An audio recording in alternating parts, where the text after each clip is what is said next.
Good morning, and thank you for joining NAA's daily micro webinar series. My name is Stephanie Anderson, and I am the Industry Operations Manager here at the National Apartment Association.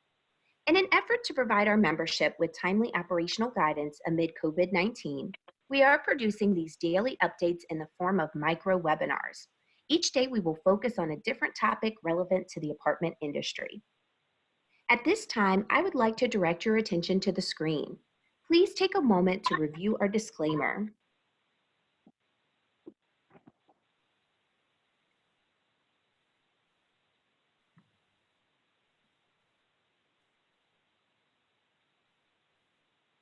Today, I am excited to introduce Ellen Clark, Senior Director of Content at our partner, Grace Hill. Ellen is here today to speak about domestic violence and its impact, especially during this pandemic. Ellen, welcome and thank you for being here today. Well, thank you so much for having me. I really appreciate it. As Stephanie said, I'm Ellen Clark, and I'm the Director of Content at Grace Hill. And happy to be working with NAA on these webinars and other important information that we've all been getting out recently. And today I'm going to be talking about some ways that multifamily housing providers can be helping domestic violence survivors during these unprecedented times. I'm going to focus on the Violence Against Women Act, or VAWA, and give some high-level reminders of the protections that the Act affords survivors, and we'll also look at some resources that may be useful to have at your fingertips. So to start, I just wanted to recap something we are all very familiar with at this point. Most of us have been under stay-at-home orders for a few weeks now, and many states put these orders in place to help slow the spread of the novel coronavirus that causes COVID-19. The stay-at-home orders really vary by state, but essentially they say that all non-essential workers must stay home. People can leave their homes only for essential needs like getting groceries, medicine, or outdoor exercise, and only businesses that have been deemed essential can continue to operate.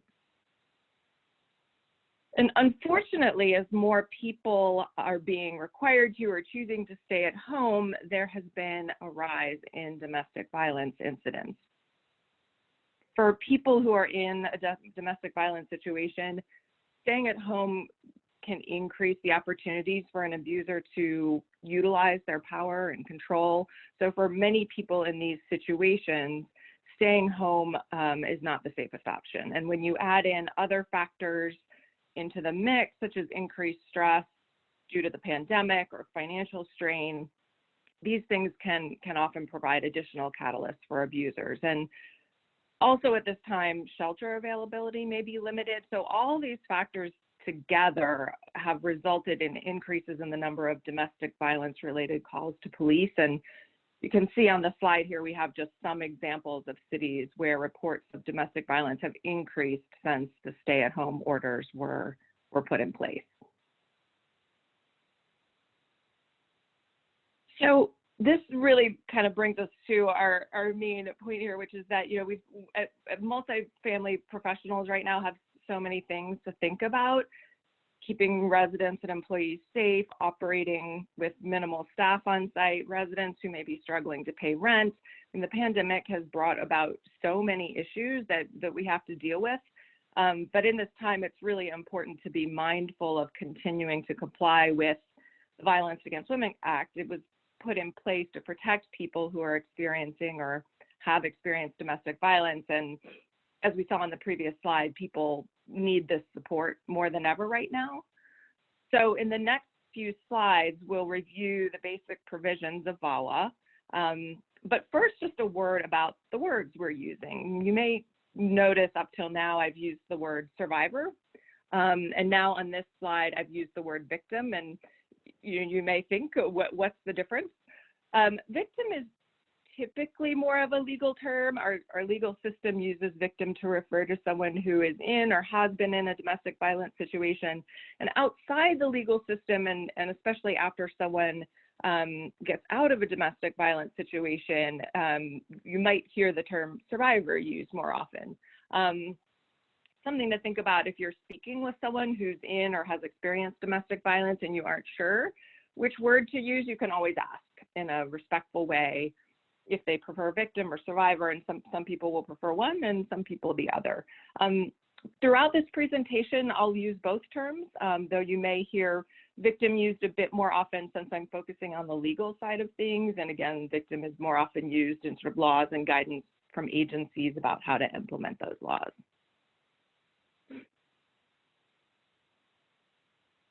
So we'll just start with a real high level view of VAWA. So it's important to know that VAWA protects people from many things, including domestic violence, dating violence, sexual assault, and stalking. And it doesn't just protect women. It protects people no matter their sex, sexual orientation, gender identity, or other characteristics that are protected by fair housing law. VAWA also protects people who are affiliated with a victim of domestic violence. So a child, a parent, a legal guardian, anyone who's a lawful occupant of that household is protected by VAWA. And then we have to remember that VAWA covers all government-assisted multifamily housing programs, so including all those you see here on the slide. I won't read them all to you, but you can see it's really all government-assisted housing programs included here. So now we'll get into some of the basic provisions of VAWA to kind of jog your memory and give you a reminder. You know, implementing these provisions is more complicated and nuanced than what we'll go into here. So, you know, in this topic, just be sure you're working with your legal counsel as needed as you navigate through any issues related to domestic violence and VAWA. So one of the first major provisions of VAWA is around notification, and this provision is all about how victims will know what their rights are under VAWA. There are very specific notification requirements that have to be provided at move-in and at every recertification. You can see them listed here. And in addition to move-in and recertification, anytime you're going to take a negative action against a household or applicant, such as denying an applicant or beginning an eviction process, you always have to provide the notice of occupancy rights and the certification of violence. So again, this is really about sort of making sure that people understand what their rights are under VAWA.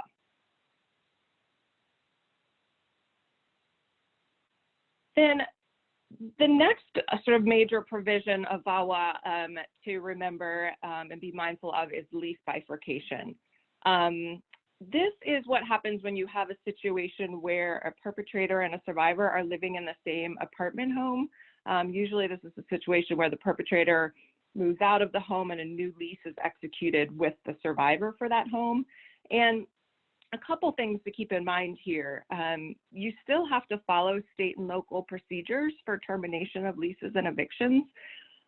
This may be complicated to do during the COVID-19 pandemic because in many cases, eviction proceedings have been halted in many cities and municipalities. So there isn't really a magical solution for that at this point. This is an area right now where you'll really want to consult with your legal counsel. And of course, if you have a situation that's dangerous, certainly, you know, consult with or involve your local law enforcement. You can start the lease termination process, but you may want to consider an emergency transfer, which is something we'll talk about next, because again, kind of, you know, this executing this provision may be difficult at this particular time. Before we move on to emergency transfers, just something to remember here is that in a lease bifurcation situation, just remember that the remaining leaseholder must still be eligible to live at the property. you do have to give the remaining leaseholder a reasonable amount of time to establish their eligibility. This is typically considered 90 days, though there could be some extensions of that time frame. But bottom line is they do need to meet eligibility requirements to continue on the lease.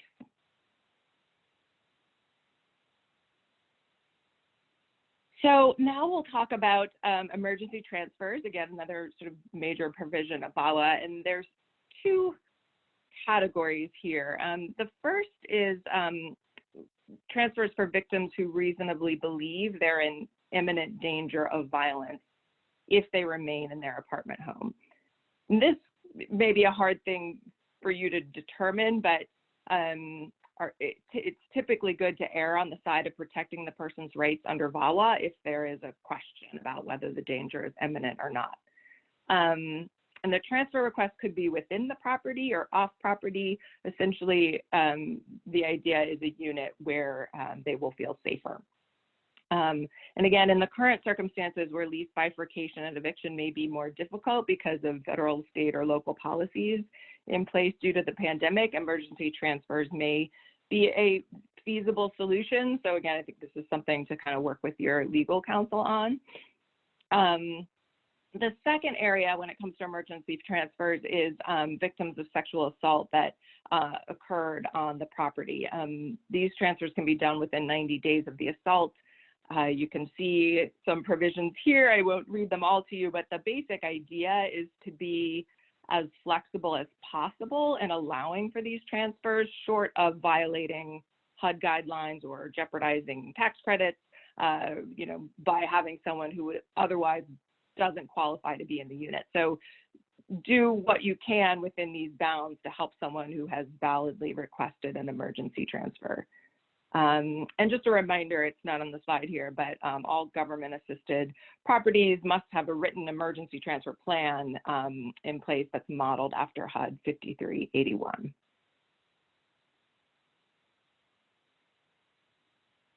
So then the last sort of major provision of VAWA we'll talk about is has to do with adverse factors. And adverse factors are things that could normally be used as a basis for denying admission or evicting a resident, things like bad credit or poor rental history. If one of these adverse factors is a direct result of the person being a victim or a survivor of domestic violence, then you can't use that as a basis for denying admission or terminating a lease, for example. A few things to note: it's the prospect or the resident's responsibility to claim these protections and supply information for you to make a decision about whether or not the adverse factor was a direct result of the violence. You can ask for clarification if you can't determine what's been provided to you, but again, I'll say it again, just be careful here and certainly sort of consult or involve your legal counsel as needed. And then, as you're sort of, working with VAWA, at any time and sort of any of these provisions, it's really important to take confidentiality seriously in domestic violence situations. There are lots of considerations here. Again, I won't sort of read out the slides. You can see them here, but a few to highlight. One is, if you can, ask the victim or survivor for their preferred method of communication. If you're going through a process with them, this can be really important for people who are experiencing or have experienced domestic violence situations.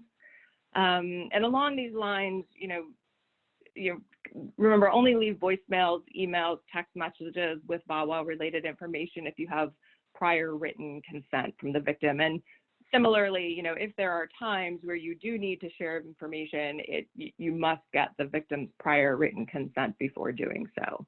So again, you can kind of look at a few provisions here, best practices here, but confidentiality is just really important to remember when you're, when you're working with VAWA and working through some of these provisions.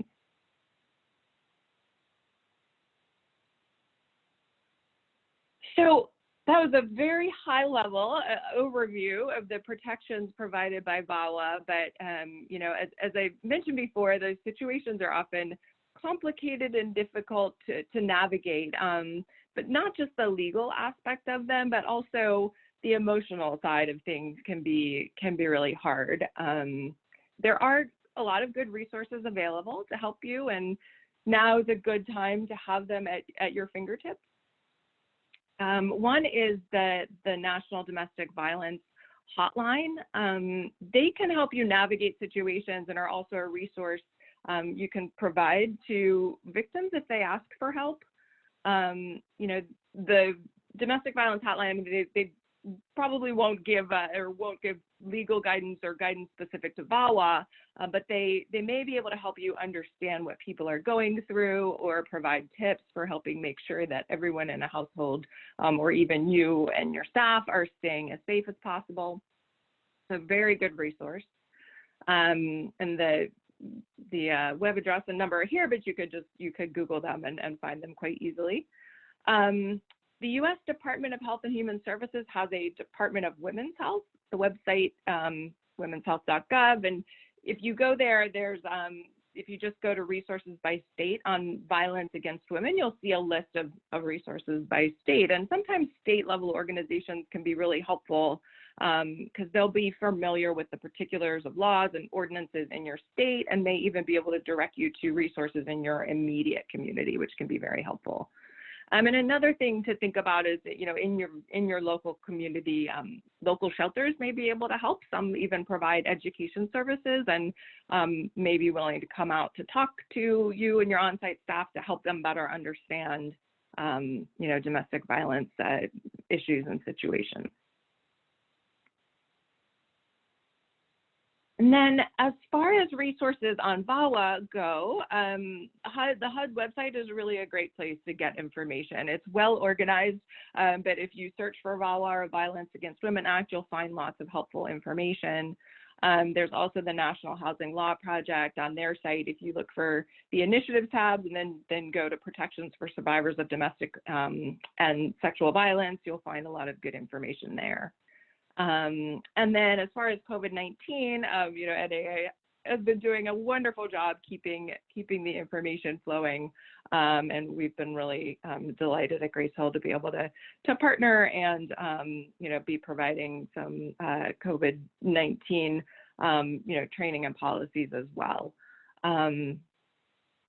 So I really appreciate, you know, I know this is a really high level overview and there's lots to consider here, but just felt like it was a really important time to kind of bring VAWA and these important protections for survivors of domestic violence, you know, to the fore and be thinking about them, just give some reminders.